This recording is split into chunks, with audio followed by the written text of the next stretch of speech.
আমি যারা পরিমাণ থাকবে আল্লাহর রাসূল বলেন সে বেহেশতের ঘেরানো পাবে না। এ কবরের যাত্রীরা আমি অমুক তমুক সমুক এইটা বইলে কি লাভ রে বাজার। আল্লামা জিলি রহমাতুল্লাহি আলাইহি লেখছেন কবরে যাইয়া মাপ পাওয়ার আগ পর্যন্ত নিজেকে নিজে একটা শুয়ারের চেয়ে ভালো মনে করা যায় না। এ আল্লাহর বান্দারা বরফির আব্দুল কাদের জিলানী রহমাতুল্লাহ আলাইহি একদিন রাস্তা দিয়া যায়, একটা কুকুরের জবান খুইলা গেল।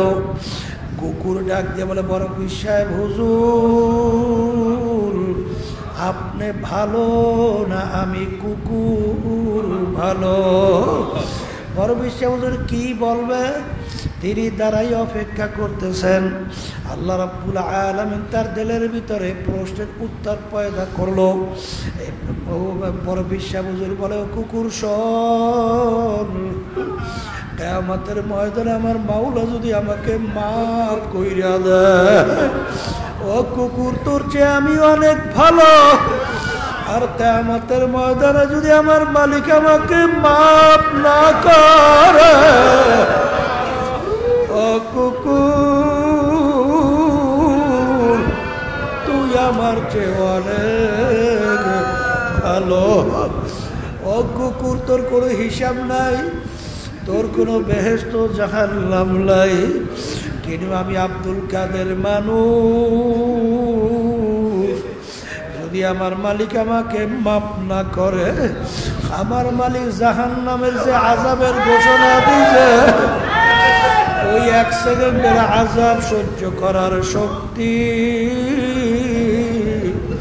দুনিয়ার কোনো মানুষের নাই।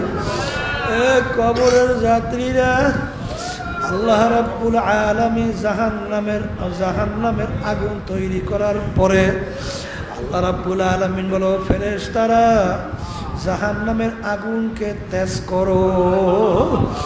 কারণ ওদেরকে আমি দুনিয়ায় স্বাধীনতা দিছিলাম, স্বাধীনতা দিয়ে আমার সমস্ত নেয়ামত ওদেরকে আমি ভোগ করার জন্য দিছিলাম। আরে আমি ওদেরকে নেয়ামত দান করছি চক্ষু, চক্ষু দিয়ে ওরা দুনিয়া কত সুন্দরভাবে দেখছে। কত অন্ধ মানুষ। এক মুরব্বী আজকে সন্ধ্যার পরে আমার সঙ্গে দেখা করে আর কাঁদলো, চোখে ঠিক মতো দেখে না। আমার মালিক তোমাকে আমাকে চোখে দেখার শক্তি দান করলো। আমার মালিক তোমাকে আমাকে নেয়ামত চক্ষু দান করলেন। আরে এই নেয়ামত ভোগ করলাম আমার মাওলার। কত বোবা মানুষ কথা বলতে পারে না, তোমার আমার সামনে আবু করে চিল্লায়। তোমাকে আমাকে আমার মালিক কথা বলার শক্তি দান করলেন, এই নেয়ামত আমার মাওলার। আজানেক আল্লাহর বান্দা মসজিদের ভিতরে কান্দে আর মালিকের দিকে হাত উড়াইয়া কান্দে আর বলে, এ আমার দয়ার মালিক, আপনি আমাকে এমন গরিব বানাইছেন, আমি একজোড়া জুতা কেনার তৌফিকও তুমি আমাকে দেও নাই। মালিক আমি খালি পায়ে হাঁটা চলা করি, এই আফসোসে কান্দে। আল্লাহর বান্দা মসজিদ থেকে বের হইয়া যখন গেটের সামনে মসজিদের গেল, দেখে এক আল্লাহর বান্দা পেয়ালা হাতে নিয়ে মানুষের কাছে পয়সা চায়। আল্লাহ রাব্বুল আলামিন ওর দুইটা পাউই দেয় না। তখন ওই আল্লাহর বান্দা কান্দার বলে, আমার মালিক তুমি আমাকে পয়সা দেও নাই, আফসোসে আমি কান্দি, কিন্তু তোমার এই বান্দার তো তুমি পাউই দেও না। আমাকে তো দুইটা সুন্দর পাও নেয়ামত তুমি আমাকে দান করছো, আমার চেয়ে নেমকার আমার দ্বিতীয় দুনিয়ায় থাকতে পারে না। বাজার সমস্ত নেয়ামত আমার মালিকের ভোগ করলাম, আমার মালিকের নেয়ামত ভোগ করে আমার মালিকের হুকুম ঠিক মতো মানলাম না। আরে আল্লাহ রাব্বুল আলামিন বলে, ফেরেশতারা এই আগুনে হবে না, আগুন আরো তেজ করো। 1000 বছর পর্যন্ত জাহান্নামের আগুন তেজ করলো। আগুন তেজ করতে করতে হাত্তা মাররাত, আগুন একেবারে লাল টকটকে হয়ে গেল। আমার মালিক বলে এই আগুনে হবে না, আগুন আরো তেজ করো। আবার 1000 বছর পর্যন্ত আগুন তেজ করতে করতে আগুন একেবারে সাদা দবদবে হয়ে গেল। আমার মালিক বলে এই আগুনে হবে না, আগুন আরো তেজ করো। আবার 1000 বছর পর্যন্ত আগুন তেজ করতে করতে আগুন একেবারে কালো অন্ধকার হয়ে গেল। হাত্তা সোয়াদ্দাত, আগুন একেবারে কালো।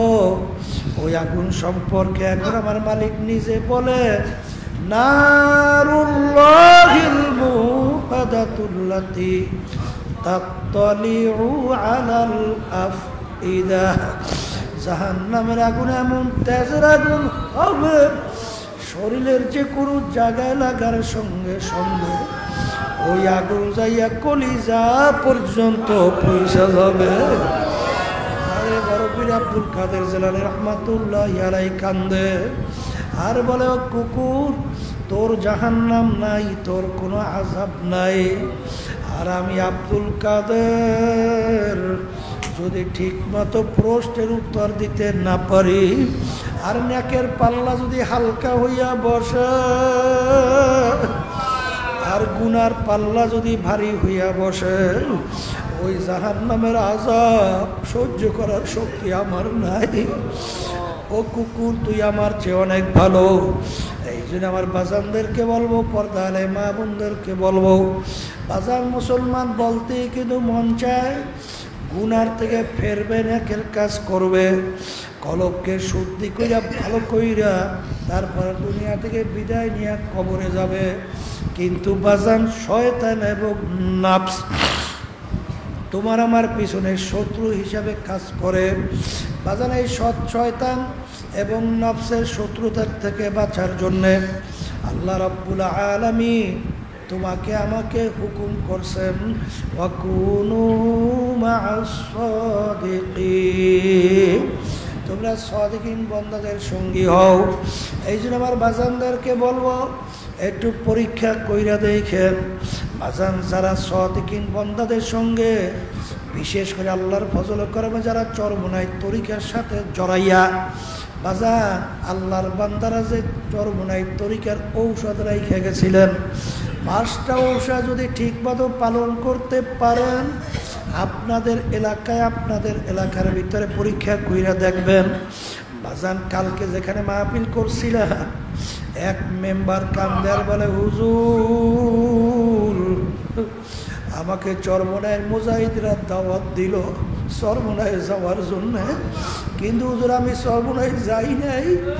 আমি বলছি তোরা কোথায় যা, যা পয়সা লাগলে পয়সা নিয়ে যা, কিন্তু গত ফাল্গুন মাসে মাহফিলে যে কোনো কায়দা আমাকে কায়দা করে নিয়ে গেছে। হুজুর চরমোনাইয়ের ময়দানে যাওয়ার পরে আমার জীবনে প্রথম ফজরের নামাজ পড়লাম, আর জীবনে আমি সেজদা দেই না। এই কথা বলে বান্দা আফসোস করে, আল্লাহর বান্দার কান্দে। ঠিক আমার বাজানদেরকে বলবো, পর্দারে মা বোনদেরকে বলবো, বাজান যেই মামলার তদবির নাই ওই মামলারও কিন্তু খালাস নাই। বাজান কার কখন কোন সময় ডাক আসে তোমারও জানা নাই, আমারও কিন্তু জানা নাই। আমার মালিক যখন মাহফিলে নিয়ে আসছেন, আমার বাজানদেরকে বলবো আজকে খালেস তওবা করেন, আমার মালিকের কাছে কান্দে। আমার মালিক বড় মায়ার মাওলা, আমার মাওলা বড় দয়ার মাওলা। তুমি যদি আমার মালিকের কাছে চাওয়ার মতো চাইতে পারো, মাপ চাওয়ার মতো মাপ চাইতে পারো, আমার মালিক এমন দয়ার মাওলা, তোমাকে আমাকে শয়তানের হাতে সুপর্দ করবেন না, জাহান্নামেও ফালাইবেন না। তোমার আমার জীবনের গুনাহ মাফ কইরা তোমাকে আমাকে আমার মালিকের কুদরতি কোলের ভিতরে টাইনা জাগা না দিয়া পারবে না। আল্লাহুম্মা আমিন। এ ঘরের মেয়ে লোকেরা হাত উঠা, গুনার কথা মনে করো, দুই চোখের পানি ফেলা, আমার মালিকের দরবারে কান্দ, আর মালিকের দরবারে মাপ চাও। যদি কান্না না আসে মন ক্রুজারে মন, তিনি ঘরে দরজা দিয়া নতুন বউ হয়ে উঠছিল রে মন। কত মেয়ে লোকে শরবত খাওয়াইল, কত মেয়ে লোকে বাতাস করলো, আবার এমন একটা দিন আসবে এই ঘরের দরজা দিয়া মরা লাশ হইয়া ছেলে কানবে মামা করে, মেয়ে কানবে মামা সবাব তো আর আল্লাহ আপনি আমাদের বিভিন্ন কোনো কথা মাফ করে দেন। আল্লাহ মাঠের দিকে তাকাইয়া দেখে, এই মসজিদের ভিতরে তাকাইয়া দেখেন বান্দারা কিভাবে